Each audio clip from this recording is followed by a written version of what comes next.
नमस्कार.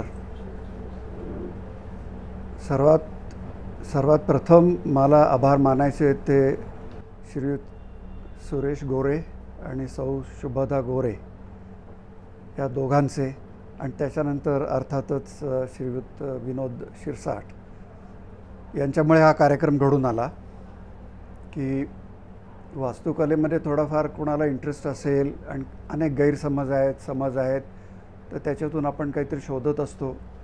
तर त्यासाठी ही मुलाखत किंवा ही चर्चा थोडीशी उपयुक्त ठरावी असं मला वाटतं. तर एवढं प्रास्ताविक करून मी ह्या ग्रंथाच्याकडे बघतो. याला मी ग्रंथ म्हणतो. याच्यात 2 खंड आहेत आणि याची सुरुवात कशी झाली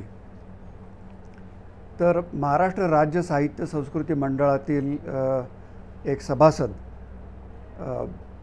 श्रीयुत रमेश वरखेडे यांना मी 1980 पासून ओळखतो म्हणजे माझी कधी भेट झाली नव्हती.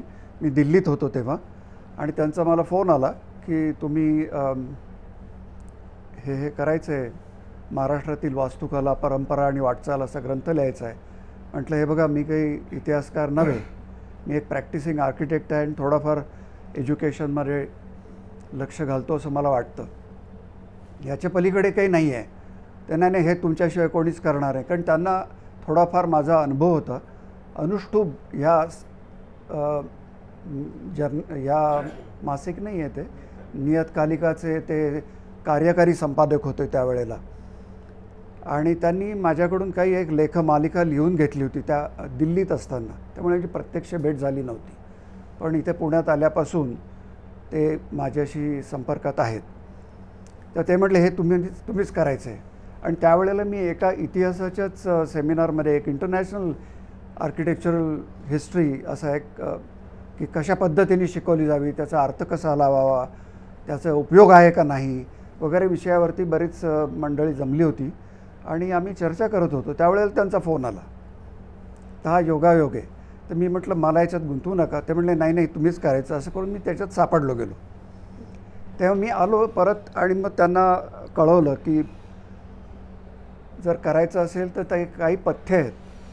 तर एक मला काही वैचारिक चौकट मी मांडेन ती तुमच्या साहित्य संस्कृती मंडळाला मान्य असेल का नाही हे मला कळायला पाहिजे. तर ते म्हणले त्याच्याविषयी काही प्रॉब्लेम नाही वगैरे वगैरे.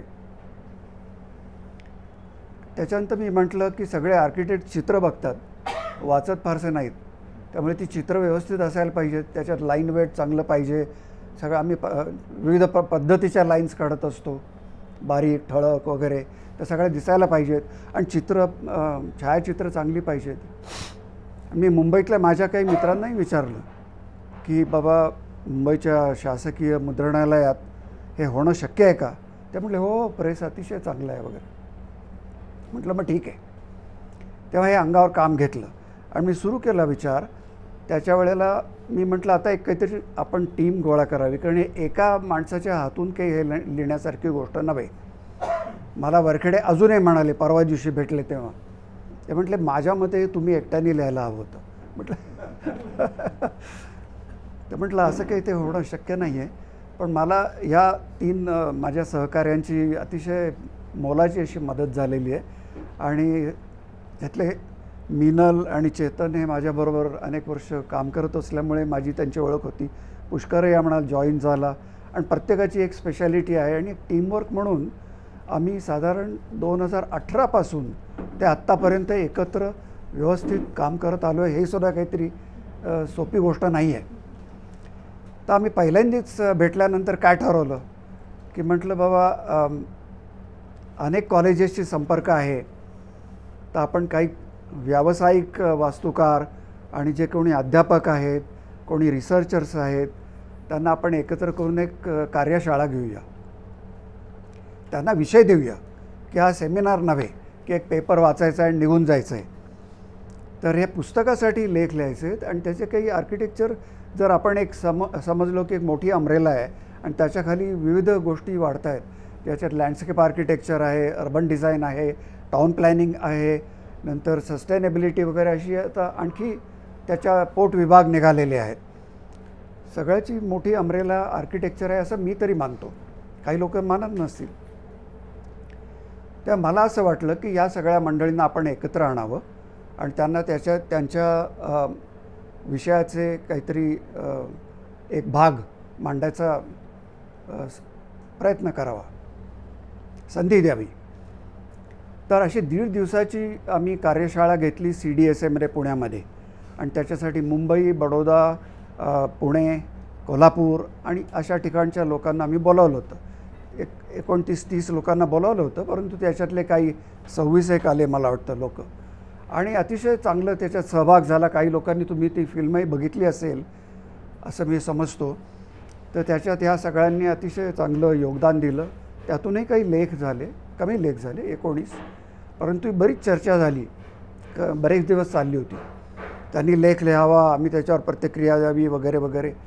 आणि सगळे आर्किटेक्ट्स बेसिकली इंग्रजीमधूनच लिहितात, म्हणजे असं त्यांनाही वाटतं, असं आम्हालाही वाटतं. आणि मराठीत लिहिणारे लोक अतिशय कमी आहेत, कारण मराठी शिकवायचं माध्यमच राहिलेलं नाही. आणि ते दुर्दैव आहे ॲक्च्युली. एकदा मी याचा संदर्भ आहे म्हणून सांगतो. साऊथ आफ्रिकेत एका कॉलेजमध्ये गेलो होतो आणि तिथे थिसिस, मुलांचे थिसिस होते, ते मला बघायची संधी होती. तर त्याच्यामध्ये आफ्रिकान्स आणि इंग्लिश दोन्ही भाषेमध्ये ग्रंथ लिहिले होते. तर मी म्हटलं किती छान झालं आहे, जरी आम्हाला हे आफ्रिकान्स काही कळत नाही आहे तरी देखील 2 भाषेतून त्याच्याकडे जात आहेत, हे अतिशय चांगली गोष्ट आहे. आणि मी त्याच्याबरोबर बोललो. त्याच्यानंतर 2 वर्षांनंतर परत गेलो, तेव्हा मला तिथे सांगण्यात आलं आता हे सोपं केलं आहे, आम्ही आफ्रिकान्स आम्ही काढून टाकलेलं आहे आणि आता फक्त इंग्रजी आहे. त्याच्यामुळे कुणासाठी सोपं केलं म्हटलं तुम्ही? आपण वास्तुकलेकडे विविध तऱ्हेने बघायला पाहिजे. पण मराठी भाषेत बोलतो, खालती कोकणापर्यंत जातो, ती भाषा बदलत जाते. कुणाची भाषा आपण श्रेष्ठ ठरावी वगैरे असे अनेक प्रश्न माझ्या डोक्यात नेहमी असतातच आणि ते त्यावेळेलाही होते. तेव्हा या इथे जे आम्हाला लेख मिळाले ते प्रायमरीली इंग्रजीतून होते. काही जणांनी मराठीतूनही लिहिले होते, आम्ही चौघांनी मराठीतून लिहिलं. आम्हाला वाटलं आमचं मराठी अतिशय उत्तम वगैरे आहे. आणि ते आता आम्ही तळटीपमध्ये आहोत तेव्हा आम्हाला कळतं की आमचं मराठी किती अशुद्ध आहे.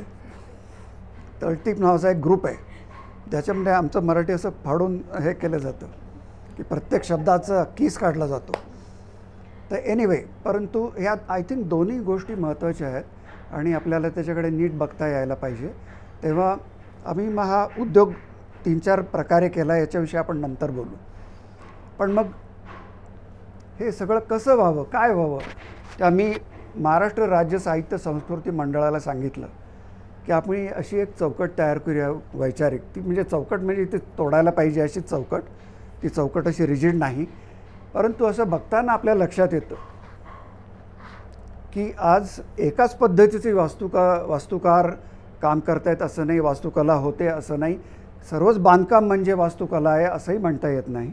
अनेक पद्धतीचं बांधकाम चालू आहे, पण म्हणजे त्याला सरसकट आपण वास्तुकला म्हणायचं का, हा एक मोठा प्रश्न आहे. आणि ज्याला आपण वास्तुकला म्हणतो ती कला आहे का, हा एक आणखी मुद्दा आहे, महत्त्वाचा मुद्दा आहे. तर हे सगळे मुद्दे आपल्याला बघता येतील ह्याच्यातून. त्याच्याविषयी मी सविस्तर आत्ता बोलत नाही, परंतु त्याचा आपल्याला आणखी उहापोह करता येईल.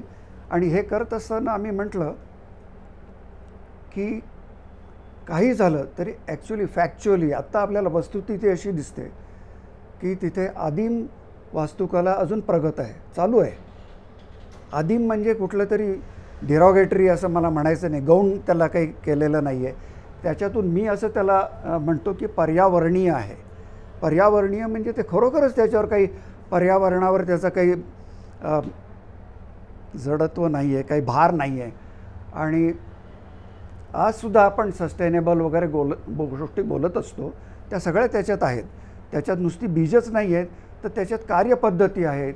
आणि एक माणूस करत नाही आहे तर 10 माणसं करत आहेत, कम्युनिटी सगळी करते आहे. त्याच्यात शास्त्र आहे, विज्ञान आहे, सगळं आहे. हे जेव्हा दिसतं तेव्हा ती चालू आहे आणखी. म्हणजे जरी आपल्या शहरांमध्ये मुंबई आणि पुणे आणि बेंगलोर या दिल्ली अशा मोठ्या शहरांमध्ये जे काही काम चाललं आहे, तिथे काय जे चाललं आहे ते चाललं आहे, परंतु ही कलासुद्धा चालू आहे, ही वास्तुकला चालू आहे. हा एक महत्त्वाचा मुद्दा आहे. तेव्हा आपण ही एक कॅटेगरी ओळखूया, ही एक कोटी ओळखूया की आदिम किंवा पर्यावरणीय. दुसरी कोटी आपण अशी ओळखूया की ती लोकवास्तुकला आहे, लोकांनी बांधलेलं आहे आणि त्याच्यामध्ये कुठलाच वास्तुकार आपल्याला दिसत नाही. आपण इथून नुसते 40 किलोमीटर जरी दूर गेलो, 40 मैल दूर गेलो तर लोकांनी बांधलेली घरं आपण बघत असतो. त्यांनी संबंध आज वास्तुशास्त्र आपण पुन्हा एकदा चर्चा नव्या विकृत पद्धतीने पण करतो आहोत. परंतु आपल्याला असं दिसतं की तिथे याचं जतन झालेलं आहे, त्याची चर्चा झालेली आहे आणि त्यामुळे त्याचाही आपल्याला थोडासा परामर्श याच्यात घ्यायला पाहिजे. त्याच्यात लोकांनी बांधलेलं आहे, त्याच्यात कुंभार आणि सुतार अशी टीम मिळून बांधलेलं आहे असं आपल्याला लक्षात येतं. आणि एकदा तिथे शेतीवरचं काम संपलं, शेतावरचं काम संपलं की ज्यांना वेळ आहे तेव्हा ते बांधकाम करायला लागतात आणि त्याच्यातनं काही पॅटर्न्स तयार झालेले आहेत काही, आणि ते त्याच्यासाठी ड्रॉइंग करावं लागत नाही, ते बांधलं जातं. त्यामुळे आज आम्ही ड्रॉइंगला अगदी महत्त्वाचं धरून चालतो, पण ड्रॉइंगशिवाय वास्तू होऊ शकते हे आपल्याला ध्यानात येतं आणि त्याला पर्याय म्हणून हा तर महत्त्वाचा पर्याय आहे आणि तो नव्या पद्धतीने आपल्याला बघता येतो असंही दिसतं.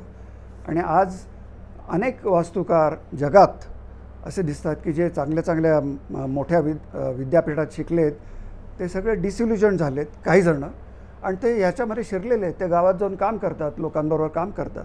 त्यामुळे या तगलेल्या दोन आपल्याला वाटा दिसतात.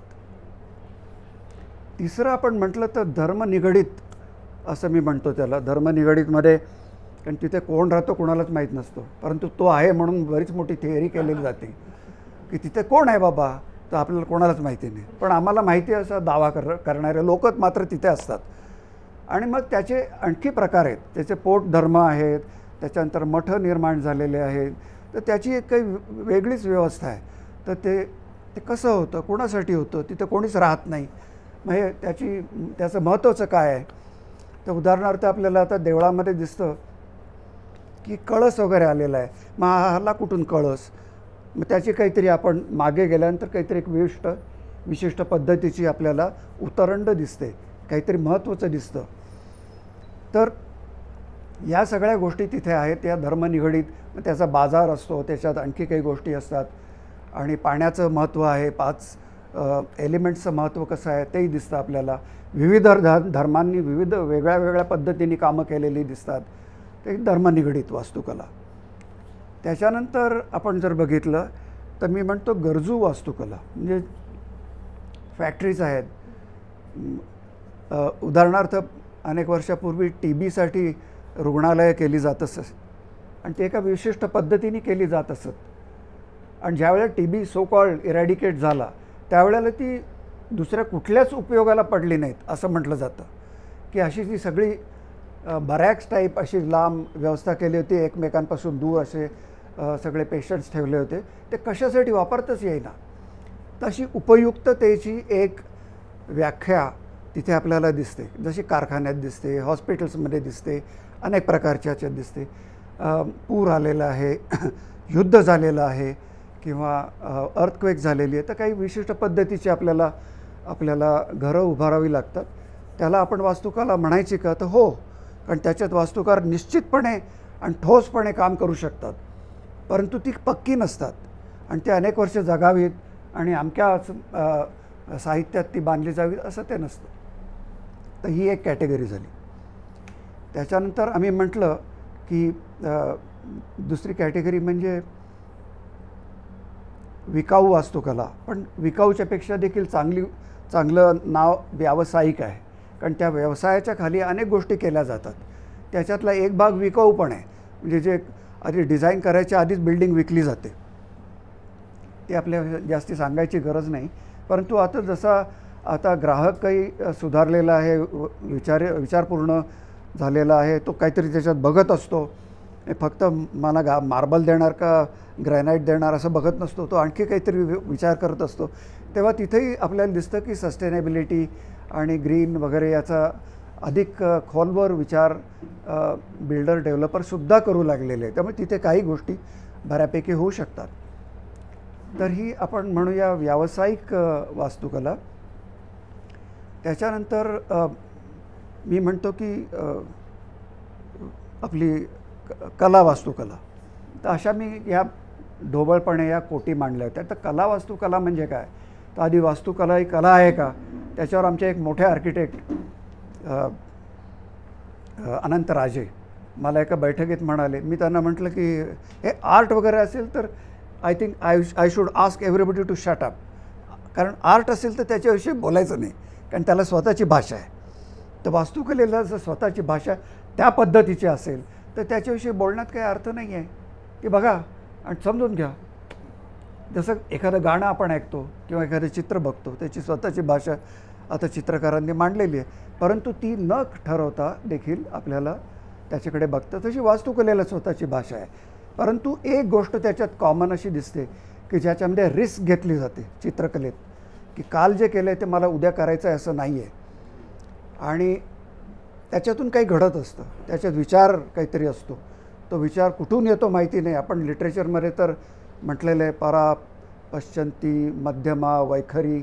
जसं एखाद्या धूसर गोष्टीचा आपण वेध घेत असतो, स्पिरिट असतं आणि त्याचा आपण वेध घेत असतो. काहीतरी एक कल्पना सुचलेली असते, त्याला आकार नसतो, काही नसतो. आणि हे मला वाटतं विज्ञानात देखील हेच असंच होतं. आणि तिथे आपण कला आणि विज्ञान याच्यातसुद्धा आपण काहीतरी साम्य असं बघायला लागतो. तर अशा पद्धतीची जी काही वास्तुकला आहे आपल्याला असं नजरेला येतं त्याला मी म्हणतो कला. तर ही आम्ही अशी वैचारिक चौकट मांडली, ती त्यांना पसंत पडली किंवा त्याच्यावर काही कोणी बोललं नाही, म्हणजे पसंत पडली असं धरायला पाहिजे. तेव्हा आम्ही म्हटलं ह्याच्यावर आपण काम करूया. परंतु हे करत असताना हेही लक्षात घ्यायला पाहिजे की ह्या काही वॉटरटाईट कंपार्टमेंट्स नव्हे. की आज आम्ही इथे डिझाईन करतो त्यावेळेला एखादा फिल्म सेटसुद्धा मनात येऊ शकतो किंवा एखादी पर्यावरणीय कलासुद्धा डोक्यात येऊ शकते. त्यामुळे त्याचा मिलाफ कसा होतो, तर कुठून येतो, कसा येतो, कुठल्या काव्यातून येतो, हे आम्हाला काही सांगता येत नाही. हे झालं कसं काही माहिती नाही. केव्हा कसं झालं कोणी सांगता येत नाही, कोणालाही सांगता येत नाही. सुरुवात कशी झाली, तर या गोष्टांचं साम्य त्याच्यात मला दिसतं. तर ही चौकट जरी झाली तरी मुख्य जर आपण बघितलं याच्यावरती, तर खरं म्हटलं तर निवासी आणि बिगर निवासी अशा दोनच वास्तू आपल्याला ओळखता येतात.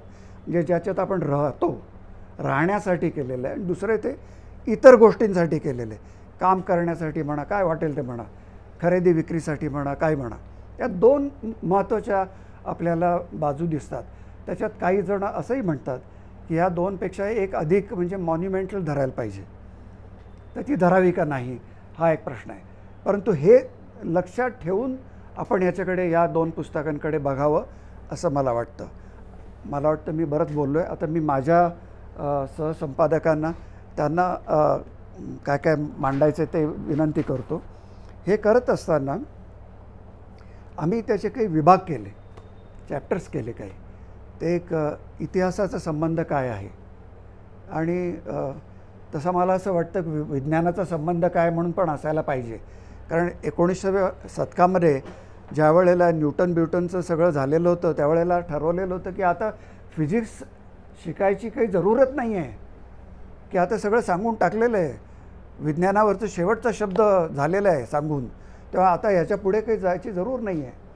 परंतु तसं नाही ठरलं आणि त्याच्यानंतर एक आपल्याला ती प्रगती त्याच्यातली दिसते आणि प्रत्येक ठिकाणी काहीतरी नवीन गोष्ट त्याच्यात ॲड केलेली दिसते. जुनी गोष्ट मुळासकट उपटून फेकून दिली आहे असं नाही, तर त्याची काटछाट केलेली आहे. परंतु तुम्हाला कोपर्निकस आहे, तुम्हाला गॅलिलिओ आहे, तुम्हाला न्यूटन आहे, तुम्हाला आईन्स्टाईन आहे, तुम्हाला बोर आहे, तुम्हाला श्रोडिंगर आहे, ही सगळी मंडळी आपल्याला एक मालिका दिसते विज्ञानाची. तशीच वास्तुकलेमध्ये आपल्याला एक मालिका दिसायची शक्यता आहे आणि ती आपण ठेवायला पाहिजे. त्याच्यातूनच संधरण म्हणजे काय वगैरे असे विषय निर्माण अलीकडे झाले. तर मी आता म्हणतो की माझ्या शेजारी पुष्कर सोहनी बसलेले, डॉक्टर पुष्कर सोहनी, ते फार सांगितलं नाही त्यांची पेन्सिल्व्हानियातनं चांगली PhD करून 15-16 वर्ष करून ते इतिहासाकडे झुकलेले आहेत. तर मी त्यांना म्हणतो आता तुम्ही इतिहासाच्याबद्दल थोडंसं सांगा. वास्तुकलेचा अभ्यास आणि इतिहासाचा अभ्यास हे दोन्ही फार जवळचे आहेत, कारण बऱ्याच वेळा वास्तू सोडून काहीच उरत नाही. आणि आपल्या इथे लिखाणाचा आणि कागदपत्राचा एकूण अभाव असल्यामुळे वास्तूच फक्त उभ्या असतात आणि ज्या पद्धतीने आणि गतीने सगळं बदलत चाललं आहे त्या पण फार दिवस उभ्या राहतील असं नाही. त्यामुळे वास्तू हा फार महत्त्वाचा एक सोर्स आहे हिस्ट्री रायटिंगचा, इतिहास लिहिण्याचा. आणि बऱ्याच गोष्टी वास्तूंमध्ये आपल्याला दिसून येतात पूर्वीच्या, कारण वास्तूंमध्ये विविध प्रकारची च्या भावना एकत्र आलेल्या असतात आणि एका प्रकारे एक सत्य पण असतं. म्हणजे इच्छा असते एखाद्याची मोठा महाल बांधायची, पण पैसे खिशात नेमके जेवढे असतात त्याप्रमाणेच बांधायला लागतं आणि त्यामुळे इच्छा कशी व्यक्त करायची पण सत्य वास्तव्य काय आहे याची पण जाणीव तिथे कुठेतरी दडलेली असते एखाद्या इमारतीत. आणि आपल्याला एक प्रकारची कंटिन्युइटी दिसते. म्हणजे आजकाल जे सगळीकडे सांगितलं जातं की ही राजवट आली, त्यानंतर ही राजवट आली, मग ह्याच्यानंतर हे सगळं बदललं, वेगळंच बांधायला लागले, हे पाडायचे ते बांधायचे, असं नसून तुम्हाला दिसतं की सलगपणे कारागीर जे आहेत ते नेहमी तेच आहेत. जो मंदिर बांधतो त्याच माणसाला पुरेसे पैसे मिळत असले आणि आश्रय मिळत असला तर तोच मस्जिद पण बांधतो आणि हे पुरावे तुम्हाला वास्तुकलेतून नीट दिसून येतात. त्यामुळे जे सांगितलं जातं इतिहासात, म्हणजे आजकाल तर अजूनच की देर आर कम्प्लीट ब्रेक्स, काहीतरी खंडित होतं आणि नवीन काहीतरी उभं होतं, तसं काही नाही आहे. परंपरा चालूच राहतात मागे कुठेतरी, त्याच्यात नाविन्य असतं, बदल होतात, पण बदल हे नेहमी हळू होतात, एकदम होत नाहीत. आणि शेवटी डिझाईन करणारा किंवा वास्तू संकल्पना करणारा माणूस जो असतो तो एखादा असतो, तो श्रीमंत असतो, त्याला लिहिता वाचता येतं, पण त्याच्याखाली 100 लोक काम करत असतात मजुरीचं आणि त्यांच्या सवयी काही सहज बदलत नाहीत. ही लोकं फार हिंडतही नाहीत. इराणमधून आर्किटेक्ट आला असं आपल्याला नेहमी सांगितलं जाईल आणि तो डिझाईन घेऊन आला, पण त्याला बांधायचं असतं ते इथेच आणि इथल्या लोकांना हाताशी घेऊन बांधणं हे फार अवघड होतं आणि त्याच्यातून काहीतरी नवीन निर्माण होतं. म्हणजे तुम्ही आपल्याला माहिती आहे राजस्थानी सुतार इथे आणून त्यांना आयकियाचे कॅटलॉग दाखवायचे स्कॅन्डिनेव्हियातले आणि फर्निचर करून घ्यायचं मराठी राहणीमानासाठी. त्याच्यातून काहीतरी नवीनच निर्माण होणार आहे. राजस्थानी पण नाही, स्वीडिश पण नाही आणि म्हणजे मराठीच आहे पण नवीन प्रकारचं आहे. आणि तुम्हाला वास्तुकलेत हे पुन्हा पुन्हा दिसतं की कल्पना कुठून तरी येतात, लोकांच्या महत्त्वाकांक्षा काहीतरी वेगळ्या असतात, त्यांना करायचं काहीतरी असतं, पण शेवटी कारागीर आणि मटेरियल सामग्री जी इथे उपलब्ध आहे ह्याच्या पलीकडे तुम्ही जाऊ नाही शकत.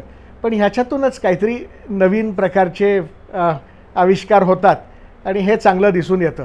त्यामुळे इतिहास आणि वास्तुकला हे वेगळं बघता येणार नाही, हे फार एकत्र गुंफलेलं आहे. पण तुम्ही एकाचा अभ्यास दुसऱ्यातून करू शकता. वास्तुकलेचा अभ्यास इतिहासातून करू शकता आणि इतिहासाचा अभ्यास चांगला वास्तुकलेतून करू शकता. हे जे ग्रंथ आहेत हे इतिहासाचे ग्रंथ नाही आहेत, हे आम्ही वास्तुकलेचे ग्रंथ म्हणून लिहिले आहेत. त्यामुळे ऐतिहासिक माहिती आहे ती थोडीच आहे, पण कुठल्याही इमारतीत गेल्यावर काय बघावे हे जास्ती दिलेलं आहे. कोणी बांधलं, इथे दहचा मा केला का, साखर भात खाल्ला का, ही सगळी माहिती नसून तिथे गेलं की वर बघा तुम्हाला हे दिसेल असं सांगायचा प्रयत्न केलेला आहे. थँक्यू. पुष्करने आत्ता जे सांगितलं त्याच्या एक 2-4 गोष्टी मला सांगाव्याशा वाटतात. की एक तर संकल्पना जी असते ती भटकी असते आणि संकल्पना कुठेही जाऊ शकते. मी त्याला कुठलीच नॅशनल आणि पॉलिटिकल आणि जिओग्राफिकल अशी बॅरियर नसते, कुठलंच त्याला कुंपण नसतं. आणि परंतु ती ज्या वेळेला कुठल्या तरी ठिकाणी रुजवावी लागते वास्तुकलेत विशेषतः, तेव्हा त्याला इथलं जमीन, इथलं पाणी, इथली मजुरी, इथली कलेचा इतिहास, इथली सृष्टी, इथली झाडं याची माहिती असणं आवश्यक असतं. तेव्हा ते तिथे रुजवावं लागतं. आणि त्याला 2 गोष्टी आपल्या एक फ्रेंच फिलॉसॉफर तो डिलूज म्हणून आहे, त्यांनी हे सांगितलं की आपल्याकडे म्हणजे रूट म्हटलं आपण, एक म्हणतो याचं रूट काय आहे, याचं मूळ काय आहे, तर मुळाचा नाही विचार करायचा. कारण मुळाचं जे सांगितलं हे आंब्याचं मूळ आहे, तर तुम्हाला आंब्याचं झाड दिसणार म्हणजे संपलं.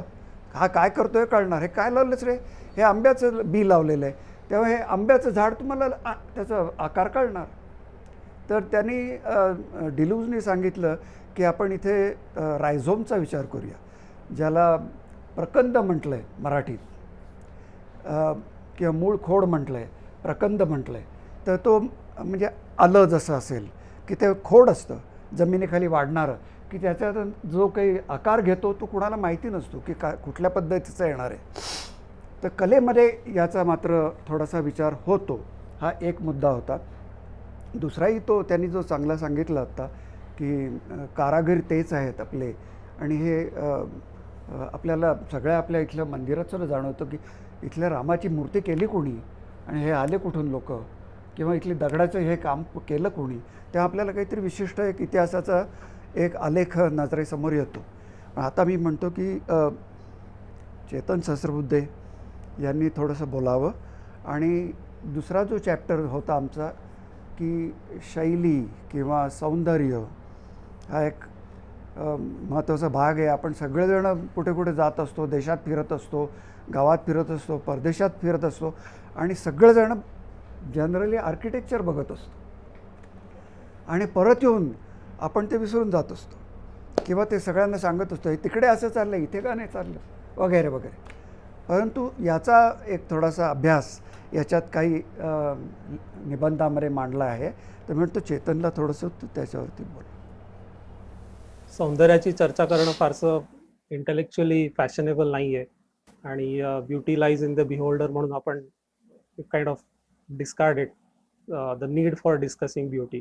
त्या पुस्तकामागचा एक हेतू असा होता की सौंदर्याची संकल्पना महाराष्ट्राच्या बाबतीत आपल्याला तपासता येईल का, स्थानिकतेचे संदर्भ आपण किंवा लोकलनेस ज्याला म्हणू, तर तो महाराष्ट्रामध्ये आपल्याला त्याचा वेध घेता येईल का. पुस्तकाच्या निमित्ताने आम्ही महाराष्ट्रात बऱ्यापैकी हिंडलो, तर त्यातनं जे काही समोर आलं ते धारणांना, आमच्या स्वतःच्या धारणांना चॅलेंज करणारं होतं, बदलणारं पण होतं. एका बाजूला वारली वास्तुकला आहे, दुसऱ्या बाजूला गोंडांची वास्तुकला आहे. त्याच्यामध्ये आपल्याला माहिती असलेले वास्तुप्रकार आहेत, कैलासचं मंदिर आहे किंवा बीबिका मकबरा आहे, असे खूप आहेत. आणि ही अननोन किंवा रूढार्थाने ज्याला आपण सुंदर म्हणत नाही, किंवा सुंदर गोष्टींच्या किंवा वास्तूंच्या पुस्तकामध्ये ज्याचा समावेश होत नाही, अशा बऱ्याच वास्तू तुम्हाला खंड 2 मध्ये दिसतील. प्रश्न असा येतो की मग स्थानिकता म्हणजे काय, आणि मग त्याच्यामधनं सौंदर्य कसं ओळखायचं, कसं टिपायचं. सर म्हणले तसं इट्स अ डीपर क्वेश्चन. पुस्तक पाहिलं तर त्यातनं जे काही सिलेक्शन आहे वास्तू नमुन्यांचं, त्यातनं कदाचित आमची भूमिका थोडीफार समोर येईल. अजून एक त्यात मुद्दा मला वाटतं एक महत्त्वाचा आहे की there is a tendency to kind of have a larger tradition ज्याला आपण म्हणू, किंवा ग्रेट ट्रेडिशन, की एक काहीतरी आपल्याला स्टँडर्डायझेशन हवंय. मग ते सुंदर वास्तू किंवा सुंदर मंदिर कसं दिसायला पाहिजे याची एक आपण व्याख्या ठरवली. आणि कोकणात तुम्ही गेलात तर बरेच कॉन्ट्रॅक्टर्स हिंडत असतात अल्बम घेऊन, आणि त्याच्यामध्ये शिखरांचे नमुने असतात की तुम्हाला कुठलं शिखर हवंय, आणि हे असं शिखर पुण्याला सध्या फॅशनेबल आहे, मग ते शिखर आपण करू. आणि गमतीशीर फेनॉमेना आहे, पण त्याचा रिझल्ट असा होतोय की कोकणामधली जी मंदिरं जुनी पाहिली असतील, काही जी काय थोडीफार शिल्लक आहेत, की जी मंदिर आहे का मशीद आहे का चर्च आहे आत गेल्याशिवाय कळत नाही. आणि स्वमग्न नसलेली अशी जी काय वास्तुकला होती, तर ती आता तशी राहिलेली नाहीये. आणि खूप रॅपिडली आपण कर्कश राष्ट्रवादाला बळी पडतोय. तर त्याच्या मागे ही सौंदर्याचा विचार कुठेतरी आपला काय त्याचं विकृतीकरण झालंय असंच मला वाटतं म्हणायला पाहिजे. बऱ्याच ठिकाणी असंही दिसतं की आम्ही जाऊन आलो मंदिरावरती, वॉल पेंटिंग्स आहेत, फोटो काढले की परत पुढच्या वेळेला येऊ, अजून चांगला कॅमेरा घेऊन येऊ. महिनाभरानंतर गेल्यावर तिथं ऑइल पेंट दिलेला असतो, त्याचा पाडून जीर्णोद्धार होत असतो. इवन पेंच भागात किंवा चंद्रपूरच्या भागात गोंडांची जी वास्तुकला आहे, 5-6 महिन्यापूर्वी तिथं परत गेलो होतो. प्रधानमंत्री आवास योजनेमध्ये आता कॉन्क्रीटची घरं तिथे येत आहेत. लोकांना नको आहेत, people are not happy with the houses, पण ती योजनेमध्ये अनुदान मिळतं म्हणून लोक ती बांधतायत आणि त्याच्यामध्ये राहायचा प्रयत्न करतायत. तर हा जो काय लॉस आहे, किंवा इंग्रजीत त्याला फ्लॅटनिंग ऑफ कल्चरल कंटूर्स म्हणतात, आपले सांस्कृतिक कंगोरे जे आहेत ते इतके बोथट होतात आणि इतक्या प्रचंड वेगाने हे बोथटीकरण होत आहे की ते घाबरवणार आहे. आणि हा पुस्तक जे काय मला वाटतं तो एक छोटासा क्षीण प्रयत्न आहे की आत्ता जे काय आहे, उद्या असेल की नाही माहीत नाही, परवा असेल की नाही माहीत नाही, आत्ता जे आहे त्याचं काहीतरी एक रेकॉर्ड करून ठेवूयात, काहीतरी त्याची नोंद घेऊयात, पुढे कदाचित कोणाला तरी काहीतरी त्याचा उपयोग होईल. तर असा प्रयत्न या पुस्तकामध्ये केलेला आहे. तर आमची अशी अपेक्षा आहे की त्यातनं हा थोडाफार आपली दृष्टी विशाल करणारा सौंदर्य विचार कुठेतरी समोर येईल. थँक्यू. याच्यामध्ये चेतननी सांगितल्यास त्याचं एक उदाहरण मला तुम्हाला द्यायचं आहे की मी अनेक वर्षापूर्वी, मला वाटतं 88 वगैरे साली वेंगुर्ल्याला गेलो होतो. आणि वेंगुर्ल्याला अतिशय सुंदर असं काही मंदिरं होती. अमेझिंग, म्हणजे that's the word to be used. तर तिथे मी त्या लोकांशी बोललो की हे कसं आहे, काय चांगलं आहे वगैरे वगैरे वगैरे. त्याच्यानंतर मी परत आल्यानंतर काही दिवसांनी, काही महिन्यांनी किंवा एखाद्या वर्षांनी असेल, काही वर्षांनी पेपरमध्ये बातमी वाचली की वेंगुर्ल्याच्या सातेरी देवीचा सुशोभीकरण होत आहे आणि त्याच्यासाठी आपण इतके पैसे गोळा केलेले आहेत.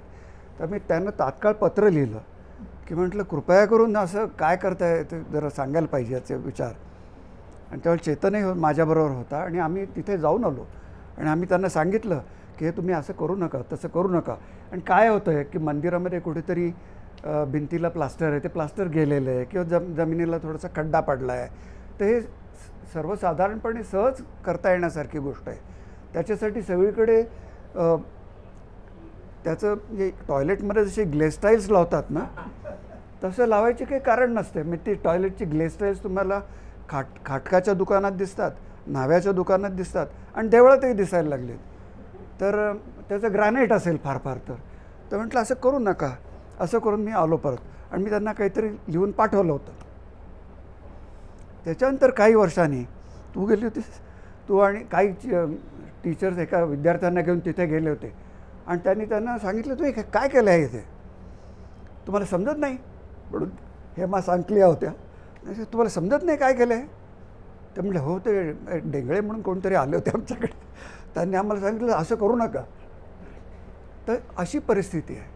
त्यामुळे त्याच्यातली काही उदाहरणं आम्ही याच्यात टिपली आहेत की आता त्याचं काय झालेलं आहे हे आता मला माहिती नाही. एक दोन ठिकाणी आम्ही ती नवीन चित्र पण दिलेली आहेत. दुसरी गोष्ट मला सांगायची वाटते की कुठलाही पॅटर्न रुजतो त्याच्यानंतर 200-100 वर्षानंतर त्याला नाव दिलं जातं. तोपर्यंत त्याला नाव नसतं. मला वाटतं BHK हा अपवाद असावा. आणि वेदर तो BHK वापरावं का, आम्ही आर्किटेक्चरच्या कॉलेजमध्ये BHK वापरू नका असं मी सांगत होतो. कारण त्यांनी सगळं ते रुईन झालेलं आहे. ज्यानं घर म्हणजे जे काही आहे त्याचं BHK आहे, ते 1 BHK 2 BHK अशीच भाषा झालेली आहे. तर ही भाषा बरोबर आहे का, कुठून आली ही भाषा, कुणी दिली तुम्हाला ही शब्द. तर हा जो काही प्रकार आहे तो काही वर्षानंतर येतो. तर असो. तर त्याच्यानंतर आता तिसरा जो आमचा भाग आहे ज्याच्यामध्ये वैयक्तिकी म्हणजे एखाद्या व्यक्तीचं समाजाशी नातं काय आहे आणि त्याच्यातून स्पेस आणि अवकाश कसं घडत असतं. आता हे नातं आपल्याला कसं दिसतं, तर तो एक भाग. आणि निसर्ग आणि वास्तुकला यांचं नातं काय. तर मी म्हणतो मिनल त्याच्याविषयी थोडंसं बोलेल. सो पुस्तकाचा किंवा ग्रंथाचा पहिला खंड जो आहे त्याच्यातल्या निबंधाचा जो तिसरा विषय, जसं आता सरांनी सांगितलं की सार्वजनिकता आणि वैयक्तिकता हा विषय आहे आणि त्याच्या खाली लिहिली गेलेले निबंध आहेत. आणि चौथा जो विषय आहे तो म्हणजे निसर्गाशी नाते. सो निसर्गाशी नाते ह्याच्या खाली देखील निबंध लिहिलेले आहेत. ह्या दोन्ही विषयांमधून जे निबंध लिहिले गेलेले त्याच्यातून साधारणतः आपल्याला समोर येणारा वास्तुकलेचा जो आवाका आहे तो फक्त एका घरापुरती मर्यादित नसून तो नगर रचना किंवा प्रादेशिक रचना इतक्या दूरपर्यंत पसरलेला हा वास्तुकलेचा आवाका आहे हे आपल्याला दिसून येतं. ह्या निबंधांमध्ये म्हणजे या दोन्ही विषयांअंतर्गत वैयक्तिकता आणि सार्वजनिकता हा जो विषय आहे किंवा निसर्गाशी नाते हा जो विषय आहे, या दोघांना सांधणारा असा महत्त्वाचा जो वास्तुकलेचा गुण इथे ह्या निबंधांमधून जो समोर येतो किंवा लक्षात येतो किंवा तो लक्षात घेणं देखील गरजेचं आहे असं समजून येतं, तो म्हणजे अवेअरनेस ऑफ इंटरकनेक्टेडनेस. हा जो इंटरकनेक्टेडनेस आहे हा फक्त व्यक्ती आणि समाज ह्यांच्यापुरती मर्यादित नसून हा इंटरकनेक्टेडनेस व्यक्ती, समाज, निसर्ग, निसर्गातील सजीव निर्जीव घटक आणि निसर्गतत्व या सर्वांना सांधणारा हा इंटरकनेक्टेडनेस आहे. आणि ज्याचं भान म्हणजे मुख्यत्वे करून ज्यावेळेला आपण पारंपरिक वास्तुकलेकडे बघतो त्यावेळेला हा इंटरकनेक्टेडनेसचं जे भान आहे ते प्रकर्षाने जाणवून येतं. त्याची कमतरता आत्ताच्या ज्या डेव्हलपमेंट ओरिएंटेड जे वास्तुकला तयार होती आहे त्याच्यामध्ये थोडीफार ह्या इंटरकनेक्टेडनेसबद्दलची निराशाच दिसून येते. ह्याचं एक उदाहरण जर का बघायचं झालं तर साताऱ्याजवळ माहुली म्हणून 2 गावं आहेत, संगम माहुली आणि क्षेत्र माहुली. कृष्णा आणि वेण्णा नद्यांच्या संगमावर ही वसलेली 2 गावं आहेत. त्याला एक दक्षिण काशी असं एक रूपकात्मक ओळखसुद्धा आहे त्या ठिकाणाची. पण ह्याच्यातलं वास्तुकलेचं वैशिष्ट्य म्हणजे इथे नदीच्या तिन्ही बाजूला जे देवळं आहेत किंवा मंदिरं आहेत, समाध्या आहेत, घाट आहेत, या सर्वांची निर्मिती ही विविध स्तरांवर झालेली आढळून येते. तिथे नदीचा प्रवाह, नदीच्या प्रवाहामध्ये ऋतुमानानुसार होणारा जो बदल आहे किंवा मानवी उत्स्फूर्तता ज्याला स्पॉन्टेनिटी म्हणता येईल, ह्यांना प्रतिसाद देणारे असे हे घाट आहेत आणि त्यातून एक खेळकर अनुभव तयार होतो. तिथे इंटरेस्टिंगली अजून काही गोष्टी दिसतात, जसं की अनगळांच्या घाटाला मी पाणी लागू देणार नाही अशा एक वैयक्तिक ईर्षेतून तयार झालेला पण अर्धवट राहिलेला असा पळपुटा बाजीरावाचा घाट देखील आहे. किंवा मी ह्या तीर्थक्षेत्राचा किंवा ह्या संगमाचा एक मुख्य प्रणेता आहे, त्यामुळे ह्या पूर्ण ठिकाणामध्ये जी मोक्याची जागा आहे अशा मोक्याच्या जागेवर मी एखादं मोठं मंदिर बांधावं की ज्याच्यातून माझी एक राजकीय, सामाजिक, एक सांस्कृतिक, धार्मिक ओळख तयार होईल अशा ह्या आकांक्षेतून किंवा ह्या महत्त्वाकांक्षेतून तयार झालेलं पंतप्रतिनिधींनी बांधलेलं काशी विश्वेश्वराचं मंदिर आहे. त्याची रचना बघितली तर वास्तुशास्त्राचे जे काही नियम आहेत त्या नियमांची फारकत देखील झालेली आहे ह्या महत्त्वाकांक्षेपोटी. कारण हे मंदिर नदीच्या अंतर्वळणावर म्हणजे ज्याला कॉन्केव्ह कर्व म्हणतो की जिथे फ्लडिंगचं प्रमाण जास्त असतं अशा बाजूला ते बांधलेलं आहे आणि ते पूर्ण रेषेच्या आत बांधलेलं आहे. सो पण इंटरेस्टिंग ह्याच्यातला एक भाग जो आपल्याला लक्षात येतो, कारण साधारणतः 1700 पासून ते 1860पर्यंत विविध प्रणेत्यांनी बांधलेली इथे मंदिरं आहेत, समाध्या आहेत, घाट आहेत आणि त्यांच्या विविध राजकीय असो, वैयक्तिक असो, सामुदायिक असो, धार्मिक असो अशा वेगवेगळ्या आकांक्षा, इच्छा होत्या आणि त्याच्यातून ही मंदिरं, समाध्या, घाट हे साकारलेले आहेत. पण असं असताना देखील ह्या सर्व मंदिरांमध्ये, घाटांमध्ये एका पद्धतीचा एकसंधपणा जाणवतो. हा एकसंधपणा कुठून आला असा जर का थोडा विचार करून त्याच्या मागची भूमिका आपण बघायला जातो त्यावेळेला लक्षात येतं की इथला जो निसर्ग आहे, संगमाची जी जागा आहे किंवा त्या संगमाचं एक महात्म्य जे आहे त्याला कुठेही ह्या महत्त्वाकांक्षांनी धक्का लागू दिलेला नाही आहे. हे फार महत्त्वाचा भाग आहे. त्यामुळे इथे आपल्याला आर्किटेक्चर किंवा वास्तुकला ही इंट्युशन, इंटलेक्ट आणि इन्स्पिरेशन अशा तिन्ही स्तरांवर तयार झालेली किंवा निर्माण झालेली आपल्याला दिसते. तर आता हा जो इंटरकनेक्टेडनेसचं जे भान आहे तर हे भान माणसाच्या उत्क्रांतीच्या काळामध्ये तयार झालं आहे का, तर असंही नाही आहे. कारण हे जे भान आहे हे आपल्याला आदिम समुदायांमध्येही दिसतं.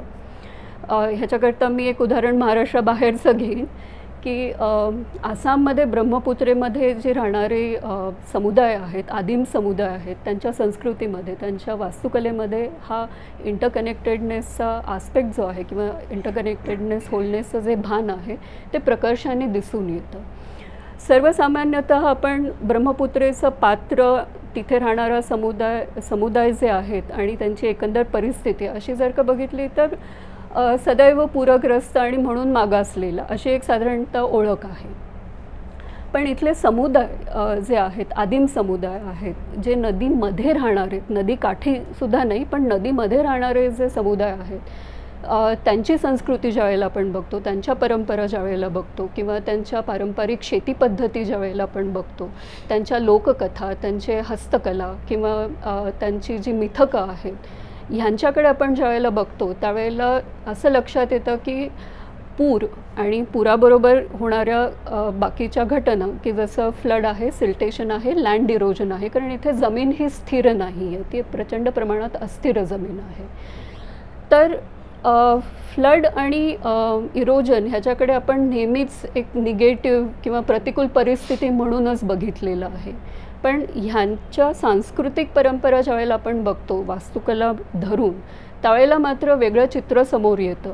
कारण त्यांच्यामध्ये एक पद्धतीचं भान आहे की हे फ्लड्स असो किंवा लँड इरोजन असो, हे फक्त माणसांकरताच नव्हे तर निसर्गाकरता आणि निसर्गातल्या विविध घटकांकरता सुद्धा पोषक आहे. ज्यावेळेला आपण त्यांच्या वास्तुकलेकडे फक्त वास्तुकला म्हणून बघतो, एक कन्स्ट्रक्शन म्हणून बघतो, त्यावेळेला समोर येतं की बांबूमध्ये बांधलेल्या ह्या झोपड्या आहेत, ज्या फक्त जरा स्टिल्टवर रेस केलेल्या आहेत, पाण्याच्या पातळीपेक्षा उंच. पण पुन्हा ज्यावेळेला आपण वास्तुकलेला त्यांच्या परंपरा, त्यांचे उदरनिर्वाहाच्या पारंपरिक ज्या पद्धती आहेत, त्या पद्धती, लोककथा, मिथकं, लोकगीतं ह्यांना धरून ज्यावेळेला वास्तुकलेकडे बघतो, त्यावेळेला एक महत्त्वाचा मुद्दा समोर येतो, तो म्हणजे त्यांच्याकरता ही घरं त्या प्रतिकूल परिस्थितीमधून एक संरक्षण मिळण्याकरता तयार केलेला आसरा नसून तो कुठेतरी जीवनस्रोताशी जोडली गेलेली त्यांची नाळ आहे, हे आपल्याला मुख्यत्वे करून समजून येतं. ह्याच्या अगेन्स्ट ज्यावेळेला आपण आजची एक डेव्हलपमेंट ओरिएंटेड सगळी जी प्रोसेस बघतोय किंवा ज्या पद्धतीने सिटी डेव्हलपमेंट प्लॅन्स केले जात आहेत, रिजनल प्लॅन्स केले जात आहेत किंवा इन्फ्रास्ट्रक्चर प्रोजेक्ट्स होत आहेत, त्याच्यामध्ये आधी सांगितल्याप्रमाणे पर्यावरणाबद्दल किंवा निसर्गाबद्दल मोठी निराशाच जाणवते.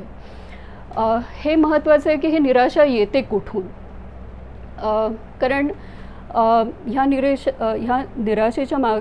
निराशेला जसं त्या काळातील राजकीय परिस्थिती, सामाजिक परिस्थिती, सांस्कृतिक परिस्थिती आणि त्यातून तयार होणारी एक जी समाजाची वैचारिक बैठक आहे, ही जेवढ्या प्रमाणात कारणीभूत असते तेवढ्याच प्रमाणामध्ये वास्तुकलेचा दर्जा आणि वास्तुकलेचा अनुभव हाही त्याच्यामध्ये महत्त्वाची भूमिका बजावत असते.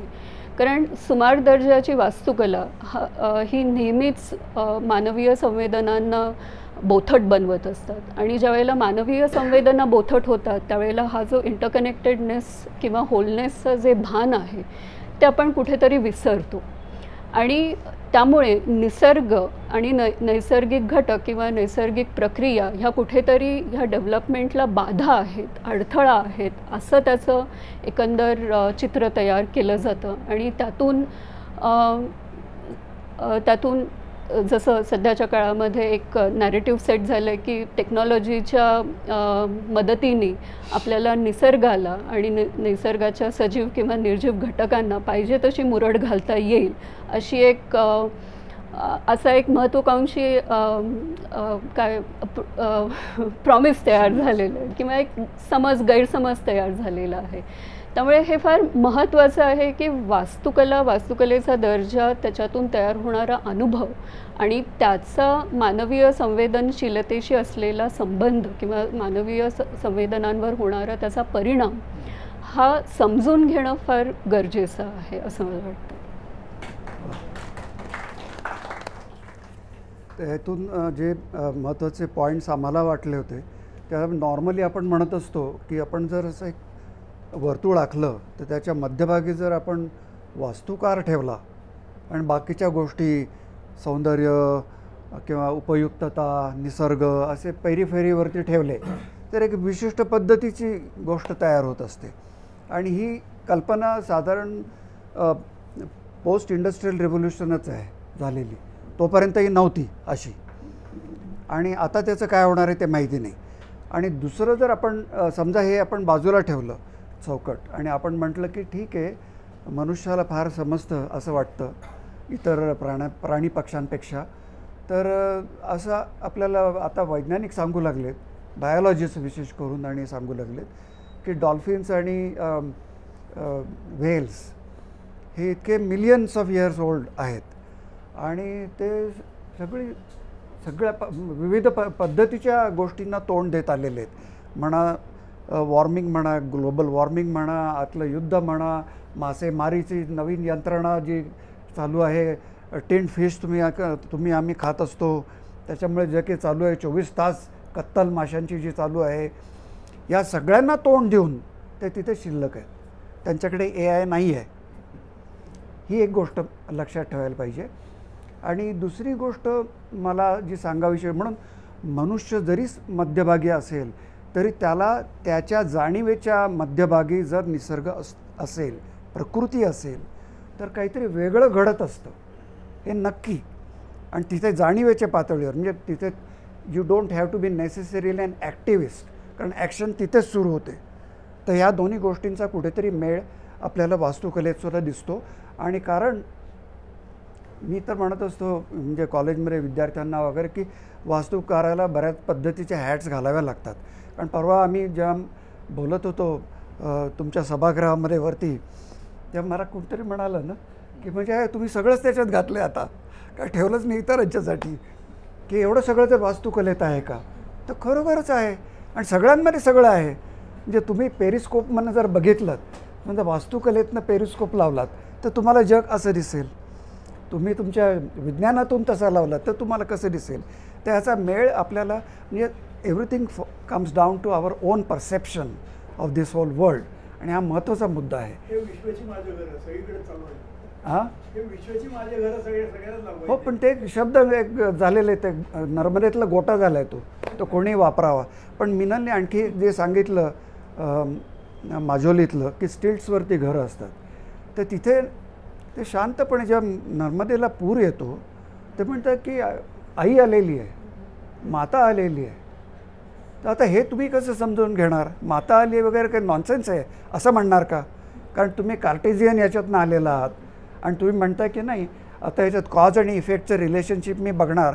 आणि माझी एक यांत्रिक बुद्धी झालेली आहे, म्हणजे पोस्ट इंडस्ट्रीयल आणि कार्टेशियन आपल्याला बघतो की एक यांत्रिकपणा आपल्या संबंध आयुष्यात आलेला आहे, स्टँडर्डायझेशन झालेलं आहे. आणि असं स्टँडर्डायझेशन कधी नव्हतं. आपण आपल्या खेड्यात जरी बघितलं तरी जुनी जी काही घरं आहेत त्याच्यात सारखेपण दिसतं, कुठलंच आयडेंटिकल नसतं, सारखेपण आहेत. तिथे वास्तूचे अवयव घटक ते आहेत, ते विविध पद्धतीने ऑर्गनाईज केलेले आहेत.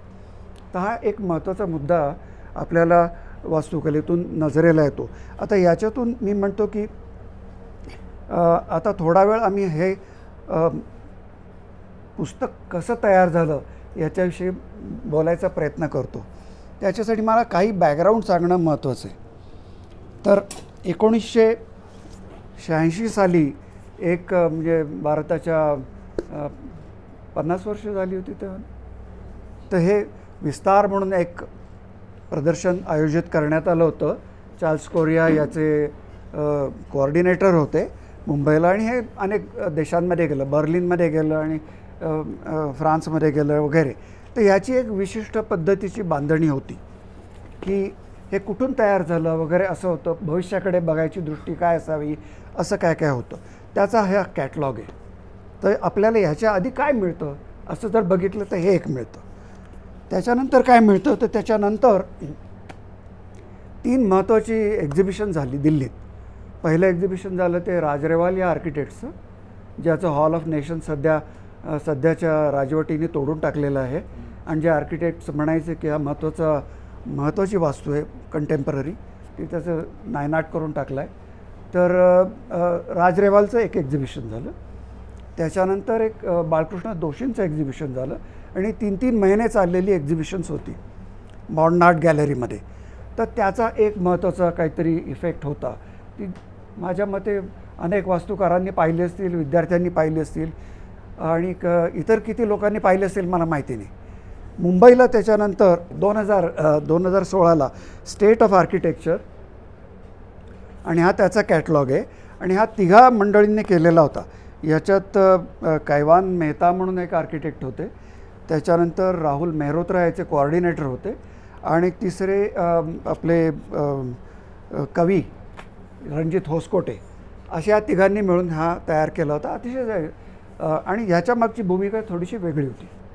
ह्याच्या मागे असं सांगण्यात आलं होतं की सध्या काय चाललं आहे हे आम्हाला निश्चित सांगता येत नाही, याच्याविषयी काहीतरी त्याची एक गॅलरी वेगळी होती, पूर्वीची एक गॅलरी वेगळी होती, आणि मुंबईला एक मोठं एक्झिबिशन झालं होतं याच्यावर, आणि हे टाटा ग्रुपनी स्पॉन्सर केलं होतं, त्याच्यामुळे त्याचं प्रिंटिंग वगैरे अशा पद्धतीचं आहे, त्याचं एक्झिबिशनही झालं होतं.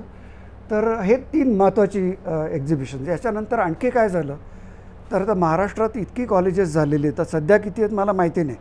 एकदा मी मुंबईला कोरियनना भेटायला गेलो होतो, तर तिथे काही RIBAचे लोक आले होते. तर तो म्हणला, नरेंद्र सध्या भारतात किती कॉलेजेस आहेत? तर मी म्हटलं मी पुण्याहून निघालो तेव्हा 400 होती, आता किती आहेत मला सांगता येत नाही. तर ही परिस्थिती होती त्यावेळेला. तर एनिवे, तर तो मुद्दा वेगळा आहे. आणि तर ही झालेली सगळी कॉलेजेस आता स्वतःची कला, स्वतःच्या विद्यार्थ्यांचं काम, त्याचं प्रदर्शन करतात, त्याच्यात त्यांचे पालक येतात, त्यांचे काही बिल्डर्स डेव्हलपर्सही येतात, त्याच्यातून त्यांना नोकऱ्या मिळतात, आणि काही पुढे व्यावसायिक ओपनिंग्स मिळतात. तर ही संबंध बॅकग्राऊंड आहे. त्याच्यानंतर साधारण 2016ला मी आणि माझे मित्र आशिष गंजू आणि मी म्हणून एक छोटंसं आम्ही चर्चा केली एक वर्षभर. म्हणजे मी दिल्लीला जायचो, ते पुण्याला यायचे, आणि आम्ही चर्चा चालू ठेवली, त्याचं रेकॉर्डिंग केलं संबंध. त्याच्यानंतर आम्ही त्याचे 2 पीयर रिव्ह्यूज घेतले भोपाळला आणि दिल्लीत, आणि त्याच्यातून पुस्तक लिहायचं वगैरे असं काही विचार नव्हता की काय चाललं आहे वास्तुकलेत, की आपण हे करतो आहे बरोबर आहे का, काय व्हायला पाहिजे वगैरे. म्हणजे आता हे रूढ पद्धतीने युनिव्हर्सिटी लेवलला होत असतं, पण ते काही पठडी आहे, त्यांना जे काही मान्य असतं ते करत असतात. तर हा त्याच्यातून निघालेलं एक छोटंसं पुस्तक आहे. तर मी नंतर इथे बघायला ठेवली आहेत, आपण जरूर बघावं असं माझी इच्छा आहे. पण ह्याच्यातली जी काही महत्त्वाच्या गोष्टी निघाल्या त्यातल्या फक्त मी 4 गोष्टी तुम्हाला सांगणार आहे, कारण हे नंतर बरंच काही मंडळींनी डोक्यावर धरलं. समबडी इन बर्कली सेड की this is the treasure of the highest order वगैरे. तर पहिली त्याच्यातून आम्ही 4 पॉईंट मॅट्रिक्स निर्माण केले. पहिलं होतं की सेल्फ ॲज कम्युनिटी, म्हणजे व्यक्ती हाच समाज. त्यामुळे समाज काही वेगळा आहे तुमच्यापासून नाही आहे, आणि समाजाचं सगळा कॉल तुम्ही घेताय असंही नाही आहे. तर तुम्ही बदलत असता, समाज बदलत असतो, आणि तुम्ही आणि समाज याच्यात बदल नाही. हा पहिला पॉईंट. दुसरा पॉईंट असा आहे की आणि हा कुठेतरी तुम्हाला पोस्ट इंडस्ट्रियल जी काही नोशन होती किंवा रेनेसा आर्किटेक्टची नोशन होती की architect is on hotline with God, आणि तो कडून मेसेजेस येतात आणि त्याप्रमाणे तो करतो आहे. तर हे सगळं ह्याला तडा देणारी आहे. दुसरी आहे की action coupled with awareness of what, awareness of what is existing around you, beyond, and the whole cosmic movement that is going on. तर ह्याचा जो इंटरकनेक्टेडनेसचा मीनलने मगाशी मुद्दा सांगितला, तर we are actually interconnected, and we are not. आपल्याकडे अद्वैताची बरीच भाषा आहे, त्याच्याविषयी मी काही बोलायला नको. तिसरा पॉईंट होता की मेंटेनन्स ॲज रिन्युअल, म्हणजे वास्तुकार ज्या वेळेला तो करतो त्यावेळेला मेंटेनन्स हा त्याचा डिझाईनमधला आस्पेक्ट असतो, की तो डिझाईन करत असताना त्याचा मेंटेनन्सचा विचार झाला आहे का नाही. तो जर नसेल तर तो जे काही करतो मग त्याच्यावरती खटले भरले जातात. MITत मोठ्या मोठ्या आर्किटेक्ट्सने कामं केले, त्यांच्यावर $1 बिलियन खटले आहेत.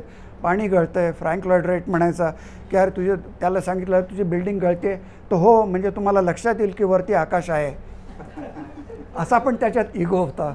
तर ही सगळी त्याच्या मागची बॅकग्राऊंड आहे. तर मेंटेनन्स ॲज रिन्युअल म्हणजे maintenance cannot be postponed, it cannot be given to some engineers who they will look after it, असं नाही आहे. तर ह्याचा भाग तुम्ही लक्षात घ्यायला पाहिजे. तिसरा हे 3 मुद्दे झाले. आणि चौथा मुद्दा महत्त्वाचा म्हणजे रिजनरेशन विथ लर्निंग, असा चौथा मुद्दा होता. त्या 4 पॉईंटचं मॅट्रिक्स आम्ही निर्माण केलं होतं आणि त्याचाही आम्ही विचार केला होता हे लिहित असताना. तर हे करत असताना मग आम्ही जी कार्यशाळा घेतली त्यातलं काही सांगायचं आहे कोणाला आपल्याला कार्यशाळेविषयी?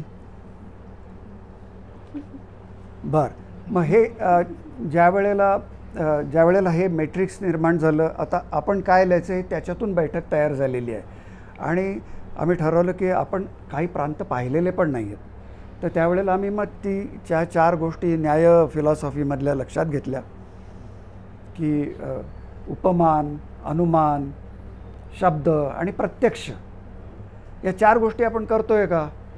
की sometimes you compare, sometimes you are inferring, sometimes you are believing what you hear and you document, you record the document, you somebody's talk. आणि प्रत्यक्ष काय पाहिले तर आपण काहीतरी ते पण करूया. तेव्हा खानदेश आणि मराठवाडा विशेष करून जिथे आम्ही गेलो नव्हतो तिथे आम्ही मुद्दाम भेटी दिल्या, 2-2दा दिल्या, सगळेजणं गेलो आणि तिथे जाऊन जे डॉक्युमेंटेशन आहे ते तिथलं जाऊन काही पाहिलं. तिथे नव्याने काही गोष्टी लक्षात आल्या. त्यातली एक फार छान गोष्ट म्हणजे आम्ही एक फोर्ट, मालेगावचा फोर्ट तुला सांगायचं? हो, मालेगावला एक किल्ला आहे 18व्या शतकात बांधलेला आणि अनेक किल्ले किंवा गढ्या आहेत. तसं तिथे एक शाळा झालेली आहे आणि त्यामुळे प्रत्येक बुरुज याचा वापर टॉयलेट म्हणून करण्यात आलेला आहे आणि ह्या प्रकारचं म्हणजे दुरुपयोग ऐतिहासिक वास्तूंचा प्रचंड दिसतो सगळीकडे. पण तिथेच आम्हाला मालेगावला रस्त्याने जाता जाता लांबून एक मिनार दिसला. ते काय शोधत गेलो तर एक नवीन आधुनिक मस्जिद बनली आहे आणि त्या मशिदीचा अभ्यास केला, ते कोण आहेत त्याचे वास्तुकाराचा शोध घेतला आणि त्याचा समावेश हा पुस्तकात करायलाच लागला कारण फार सुंदर वास्तू आहे ती. आणि तो शुक्रवार होता त्यामुळे संबंध भरलेली होती ती, आज जाता येईना आम्हाला. आणि हा जो पहिला मुद्दा आहे ना हा फार महत्त्वाचा आहे की आणि हे सगळीकडेच दिसलंय की जिथे शाळा केली आहे तिथे कर्मवीर भाऊराव पाटलांची शाळा. आता शाळा महत्त्वाची आहे, शिक्षण प्रसार महत्त्वाचा आहे, पण त्या प्रसार म्हणजे आपण ज्या वेळेला सायलोजमध्ये विचार करतो की आम्ही शिक्षण करायचं मग त्याचं काही करून हे करतो. त्या ह्याचं काय केलं तुम्ही? त्या बुरुजाचं आमच्या त्या भिंतींचं काय केलं? तिथे कुठे खिळे मारलेत, कोणाला रंग दिलेत, काय केलं याचा विचार कोणी नाही केला. तर समाव हा जे इंटरकनेक्टेडनेस आम्ही म्हणतो समाजाशी सगळ्यांशी, हा कुठेतरी फार अशक्त असा आहे आणि तो कुठेतरी पुन्हा सुदृढ व्हायला पाहिजे. म्हणून आजची मीटिंग आहे त्या दृष्टीने मला. आणि आमची इच्छा होती की प्रत्येक ठिकाणी जाऊन आपल्यामध्ये चर्चा व्हावी की काय महत्त्वाचं आहे, काय बघावं. पण तिथल्या स्थानिक लोकांना त्याचं महत्त्व वेगळंच होतं की इथे ह्या फिल्मचं शूटिंग झालं आहे, इथे ही जाहिरात, इथे हे गाणं. त्यामुळे एक नवीन त्याला महत्त्वाचा एक थर आलेला आहे, तोही आम्हाला बघायला मिळाला. मगाशी यांनी सांगितलं की चेतननी सांगितलं की ट्रेडिशन्स इथल्या वापरल्या कशा गेल्या विविध धर्मांनी, विविध राजवटींनी.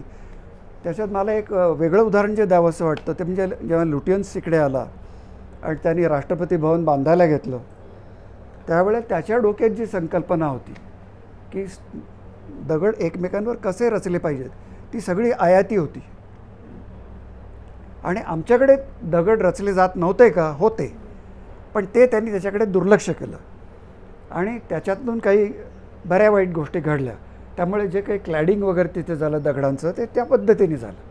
हे एक कुठली तरी परंपरा त्याच्यात बळी दिली जाते आणि ती परंपरा चांगली सुदृढ होत असते आणि ती कुठेतरी त्याच्याकडे लक्ष न दिल्यामुळे त्याला नीट बघितलं नसल्यामुळे ते पण ह्याच्याच उलट ब्रिटिशांनी जी काही रेल्वे साईडची घरं बांधली किंवा PWDची बांधली, रेल्वेची विशेष करून, तिथे अतिशय त्या हवेचा वगैरे विचार केलेला होता.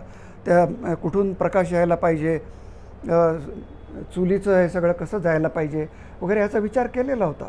किंवा मोगल जेव्हा इथे आले तेव्हा दिल्लीत राहायचं कसं हा प्रश्न होता या उकाड्यामध्ये. त्याने बेसमेंटमध्ये बांधलं. तर बेसमेंटमध्ये बांधलेली जी घरं आहेत, तुम्ही विल्यम डेलरिम्पलचं जर पुस्तक वाचलं तर तुम्हाला लक्षात येईल की ते तळघरात जी त्याची घरं होती व्यवस्थित समरमध्ये ते खाली जायचे. ती बंद करून टाकली, तिचं गोदाम करून टाकले किंवा अशी घरं नायनाट करून टाकलेली आहेत. तर हे असं आपण का करतो की आम्ही नाशिकमध्ये जेव्हा गेलो तिथला राघोबा दादांनी बांधलेला वाडा जो आहे दगडी, मी जेव्हा प्रथम तिथे गेलो त्यावेळेला मला लक्षात आलं मधलं कोर्टयार्ड अंगण सायकलींनी भरलेलं होतं. म्हटलं सायकली कोर्टयार्डमध्ये, हे काय प्रकार आहे? तर म्हटलं सगळ्या जप्त केलेल्या सायकली आहेत त्या, आणि याचं पोलीस ठाणं झालेलं आहे, त्यामुळे त्या ठेवायच्या कुठे? तर ते सगळ्या चौकात आत उतरायला जागा नव्हती. तेव्हा आपण काय करत असतो तर कुठेतरी भानच आपलं विसरलं जातं. त्यामुळे आम्ही इथे संधारण करू, ते संधारण करत असताना मी या इथल्या कमिटीवरती होतो सुरुवातीच्या हेरिटेज कमिटीवर. माझ्याकडे इथले लोक आले, चांगले चांगले सुशिक्षित घरातले माहिती असलेले, नरेंद्र ते माझं घर त्याच्यात ते लिस्टेड आहे, ते काढून कसं घेता येईल त्या लिस्टमधून? आणि याच्या उलट जहांगीर म्हणजे शिवाजीनगरला मागे मोठं घर आहे बघा, एक टॉवर वगैरे आहे, ते जहांगीर गॅलरी, जहांगीर हॉस्पिटलचा जहांगीर, त्याला इथल्या कमिशनरांनी बोलवून घेतलं. त्याला म्हटलं तुझं घर लिस्टेड आहे ग्रेड 1 मध्ये, तुला ते काढून हवं आहे का? तो म्हटलं नाही, मला हे असंच हवं आहे, ही त्याचे उलट भाग. तर म्हटलं हा कोणतरी मॅड पारशी दिसतोय, पण ती एवढी मोठी जागा आहे कारण ती इकडून सुरू होते शिवाजीनगर स्टेशनपासून, ती नदीपर्यंत जाते. तो टॉवर, त्यातलं पाण्याचं टाकी होती त्या घराची, ती बाहेर रस्त्यावर आली आहे. खरं म्हटलं तर ते सगळी एक जागा होती. असो, तर अशी विडंबना लक्षात आली. आणखी हे जी आम्ही खानदेश आणि मराठवाडा आणि इकडे तिकडे बघायला आलो, याच्यात आणखी काही गोष्टी गमतीशीर जाणवल्या. त्या म्हणजे वास्तुकलेमधले विनोद, किंवा आपण काहीतरी करायला जातो, नवीन करायला जातो, परंतु ते विडंबन होत असतं आणि आपल्याला म्हणजे उद्देश चांगला असतो, परंतु ते चांगलं होईल असं काही गॅरंटी नसते. त्यामुळे काहीतरी बेढब, विचित्र आणि गमतीशीर होत असतं. त्यामुळे तो ह्युमर तिथे आला. जरी जनरली आपल्या समाजातला ह्युमर आता लोपायला लागला आहे, तरी देखील तिथे मला ह्युमर दिसतो. आणि तिथे दगडाचे कोर्सेस जोडायला लागले, त्याच्यातसुद्धा मला काहीतरी गंमत दिसते. म्हणजे नुसतं ते करकरीत असं कोरडेपणाने दगड लावलेत असं नाही आहे. तर हे अनेक पैलू जे आधी लक्षात नव्हते आले ते या भेटीतून लक्षात आले आणि त्याच्यातून ही काहीशी निर्मिती झाली. आणि आपण तो फिल्म तर पाहिलेली आहे आणि मला वाटतं आपण बरं बोललो आता. आणखी आता कोणाला काय बोलायचं आहे आणखी? मला वाटतं कंटेम्पररी सेक्शनबद्दल. हां, कंटेम्पररी सेक्शनबद्दल. बरं, कोण बोलतं? बोल. ओके. या पुस्तकाचा जो दुसरा खंड आहे, या दुसऱ्या खंडामध्ये मुख्यत्वे करून वास्तुनिष्ठ टिपा आहेत. सर्वसाधारणपणे 310 वेगवेगळी एक्झाम्पल्स ज्याला म्हणता येईल अशी महाराष्ट्रातल्या विविध भागांमधली आणि त्यांची विभागवार रचना आहे. एकंदर ही 310 जी एक्झाम्पल्स आहेत की जी रिप्रेझेंटेटिव्ह आहेत. आम्ही कुठेही असा क्लेम करत नाही आहे की हे एन्सायक्लोपेडिक काम आहे की ह्याच्यामध्ये महाराष्ट्रातल्या सगळ्या पद्धतीच्या सर्व प्रकारच्या वास्तू इथे आलेल्या आहेत असं नाही आहे, पण त्या रिप्रेझेंटेटिव्ह आहेत. आणि रिप्रेझेंटेशन जे महाराष्ट्रातले 5 मुख्य विभाग जे आहेत, देश, खानदेश, विदर्भ, मराठवाडा आणि मुंबई हा वेगळा विभाग म्हणून त्याला ट्रीट केलेलं आहे, कारण एक मोठी मेट्रोपॉलिटन सिटी आहे आणि त्याचं पूर्ण एक वैशिष्ट्यपूर्ण वास्तुकला आणि त्याचा इतिहास आहे. त्यामुळे ह्या ज्या 310 एक्झाम्पल्स आहेत त्यांची रचना ही 3 टप्प्यांमध्ये करण्यात आलेली आहे. पहिला टप्पा हा पूर्णतः ज्याला परंपरा ह्या विभागामध्ये मोडतो, त्यामुळे साधारणतः दुसरं शतक, बरोबर, इसवी सन पूर्व दुसरं शतक ते 1947 हा एक पारंपरिक विभाग पूर्ण घेतलेला आहे. त्याच्यानंतर 1947 ते 2000 असा एक विभाग आहे की ज्याच्यामध्ये ज्यांना आपण कंटेम्पररी आर्किटेक्चर म्हणता येईल असा हा विभाग आहे. आणि त्याच्यापुढे 2000 ते 2019 कारण 2018मध्ये आम्ही काम सुरू केलेलं आणि 2019पर्यंतच्या साधारणतः महाराष्ट्रामध्ये ज्या नव्याने बांधल्या गेलेल्या वास्तू आहेत त्यांची एक्झाम्पल्स इथे आलेली आहेत. पण ह्या 3 टप्प्यांमध्ये विभागणी करण्यामागची भूमिका ही अशी होती की जसं सुरुवातीलाही सरांनी एक एक्झाम्पल दिलं की एखादी वास्तू ज्या वेळेला तयार होते त्याच्यानंतर ती त्याचं जे एक म्हणजे सामाजिक, सांस्कृतिक, राजकीय आयुष्य आहे. कारण डिझायनरचा संबंध म्हणजे डिझायनर किंवा आर्किटेक्टचा संबंध वास्तुकलेशी डिझाईन करून ती बांधण्यापुरता असतो. त्याच्यानंतर ती वास्तू ही समाजाकडे जात असते. त्यामुळे समाज त्या वास्तूमधून काय घेतो, काय घेत नाही, कशा पद्धतीचे अर्थ त्याच्यातून तयार होतात किंवा त्याच्यामध्ये पुढच्या पिढीला काय व्हॅल्यूज दिसून येतात, ह्याच्यावर मोठ्या प्रमाणात ती वास्तू म्हणजे त्याला success is a very wrong term, पण मी आत्ता वापरते तो शब्द, पण ती वास्तू किती समृद्ध आहे किंवा नाही आहे हे कुठेतरी ह्याच्यावरून ठरत असतं. आणि ह्याच्याकरता काही काळ जाणं देखील गरजेचं असतं. त्यामुळे 2000पर्यंतचे जे वास्तू आहेत ह्या दुसऱ्या खंडामध्ये कव्हर केलेल्या, त्याच्याविषयी आमची काही मतं आम्ही नोंदवलेली आहेत, आमची काही ऑब्झर्वेशन्स आहेत ती नोंदवलेली आहेत. वास्तू वैशिष्ट्य काय आहेत, ती वास्तू महत्त्वाची का आहे वास्तुकलेच्या दृष्टीने, ह्याच्याबद्दलची काही निरीक्षणं त्याच्यामध्ये मांडलेली आहेत. जसं आधी पुष्कर म्हणाला तसंच कुठेही बाकीच्या गोष्टींना टच केलेलं नाही आहे की धसा मा केला का साखरभात खाल्ला का, अशा पद्धतीची कुठेही निरीक्षणं नाही आहेत. पण वास्तुकलेला जोडून येणारे जी निरीक्षणं आहेत ती तिथे आहेत. त्याच्याशिवाय ह्या निरीक्षणांचा योग्य बोध व्हावा वाचणाऱ्याला देखील, वाचकाला. त्या दृष्टीने ह्या वास्तूंची काही छायाचित्र आहेत आणि काही ड्रॉइंग्स देखील आहेत, आरेखनं, ज्याला प्लॅन सेक्शन एलिव्हेशन्स. कारण आर्किटेक्ट्स, वास्तुकार हे नेहमी ड्रॉइंगच्या माध्यमातून वास्तूकडे बघत असतात, वास्तू अनुभवाकडे बघत असतात. त्यामुळे तोही एक महत्त्वाचा भाग होतो वास्तुकलेच्या विचाराबद्दलचा. त्यामुळे 2000पर्यंत म्हणजे इसवी सन पूर्व 2 शतक ते 2000 पर्यंतच्या ज्या वास्तू आहेत त्याच्यावर आमचं काही भाष्य आहे. पण त्याच्यानंतरच्या कालावधीत तयार झालेल्या ज्या वास्तू आहेत त्याच्यावर मात्र जे भाष्य आलेलं आहे ते वास्तुकारांकडून आलेलं आहे. कारण आधी म्हणाल्याप्रमाणे त्याचं टेस्टिंग जे आहे ते अजून चालू आहे. त्यामुळे त्याच्यावर आम्ही भाष्य करणं योग्य ठरणार नाही. सो अशा भूमिकेतून हा दुसरा खंड तयार झालेला आहे. तुला काय सांगायचं? ट्रान्सलेशन तू हे टाईमलाईनचं सांगतोस? टाईम हे सांगतो. पुस्तकाचं मराठीत पुस्तकं करताना काही आव्हानं होती. इंग्रजीत करणं बऱ्याच वेळा सोपं असतं, म्हणजे टंकलेखनापासून चॅलेंजेस आहेत. आता तरी बऱ्यापैकी गोष्टी सोप्या झाल्यात. एक उणीव जाणवली ती मराठीमध्ये रीती पुस्तक नाही, ज्याला आपण स्टाईल बुक म्हणतो, आणि हे खरं विद्यापीठांचं काम आहे. पुस्तकाकरता आम्ही शिकागो विद्यापीठांनी केलेलं स्टाईल बुक हे वापरलंय, पण मराठीमध्ये असं नाही. काही प्रयत्न आहेत. मला वाटतं कॉन्टिनेंटलचं रीती पुस्तक म्हणून त्यांनी एक केलेलं आहे, पॉप्युलरचं पण ते खाजगी प्रकाशकांनी केलेलं आहे. मोठ्या प्रमाणात ते शिकागो पुस्तकाचं भाषांतर या स्वरूपाचंच आहे. पण मराठीमध्ये अजून रिसर्च रायटिंग किंवा संशोधनात्मक लिखाण करण्यासाठीचं रीती पुस्तक हे अस्तित्वात नाही, माझ्या तरी माहितीत नाही. उदाहरणार्थ वेबसाईटचे संदर्भ कसे द्यायचे, ब्लॉगचे संदर्भ कसे द्यायचे, लिहिताना प्रथम पुरुषी एकवचन वापरायचं, पॅसिव्ह व्हॉइस वापरायचा, ऍक्टिव्ह व्हॉइस वापरायचा, कुठली पद्धत चांगली आहे. तर हा जो काही विचार आहे ह्याच्यावर चर्चा होणं गरजेचं आहे. हे बऱ्याच वेळा स्टाईल बुकच्या माध्यमातून होतं आणि ते आपल्याकडे अजून अस्तित्वात नाहीये. तर ती एक मोठी उणीव जाणवली, हे मात्र I think we should note. आणि शब्दकोश म्हणजे बरेच शब्द त्याला मराठीमध्ये प्रतिशब्द शोधायला लागले.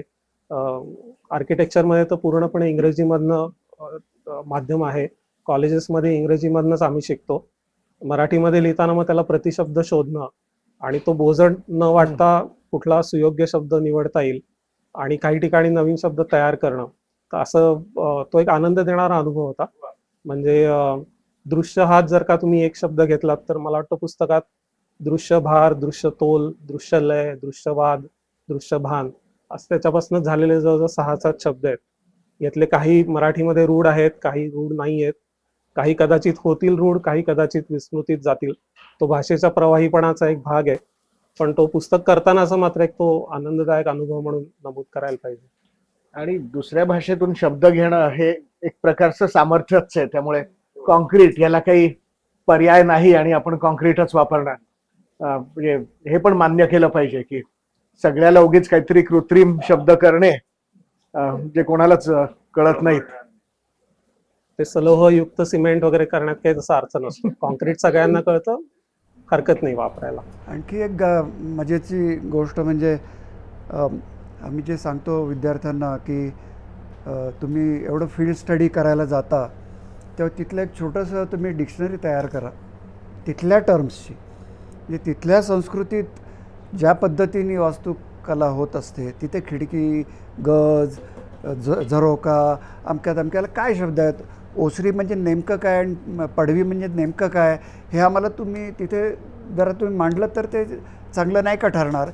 तो जो शब्दप्रयोग आपण वापरायला लागलो तर आपल्याला इमिजिएटली त्या क्लस्टरमध्ये जाता येईल आणि मग तो borrowed from European kind of background असा राहणार नाही. हे करायचं. मी ज्या वेळेला मराठीत लिहायला होतं तेव्हा मी हा उद्योग केला होता, परंतु हा कंटिन्युअस राहायला पाहिजे. तो तेवढा झालेला नाही आहे. अलीकडे काही मुलं करतात जसं मी ऐकतो, पण तो झालेला नाही आहे. तो व्हायला पाहिजे. त्यामुळे याच्यामध्ये शब्द तुम्हाला दिसतात हे यांचं पुन्हा स्रोत वेगवेगळं आहे. ते येतं तुम्हाला ह्याच्यातून दिसतं, इस्थेटिक्समधनं दिसतं, लिंग्विस्टिक्समधनं दिसतं, आणखी सायन्सेसमधनं दिसतं की त्याच्यातून आपल्याला हे शब्द बॉरो केलेले आहेत. पुन्हा ज्यावेळी लिहायला लागलो तेव्हा मराठ्यांचा एक कोश होता की जो वास्तुशिल्प कोश म्हणून होता, अतिशय चांगला. नंतर परिभाषा कोश होता. तर हे आम्ही वापरले बऱ्यापैकी. आणि कारागिरांकडून आलेले टाची सडकी. हो. दुसरं ज्या गोष्टी आहेत ना, कारागीर म्हणजे मी मुद्दाम त्यांच्याकडून घेत होता. त्या पत्थर घडवणारे जे लोक आहेत, पाथरवट आहेत आणि हे, त्यांना मी विचारलं तुम्ही शब्द वापरताय.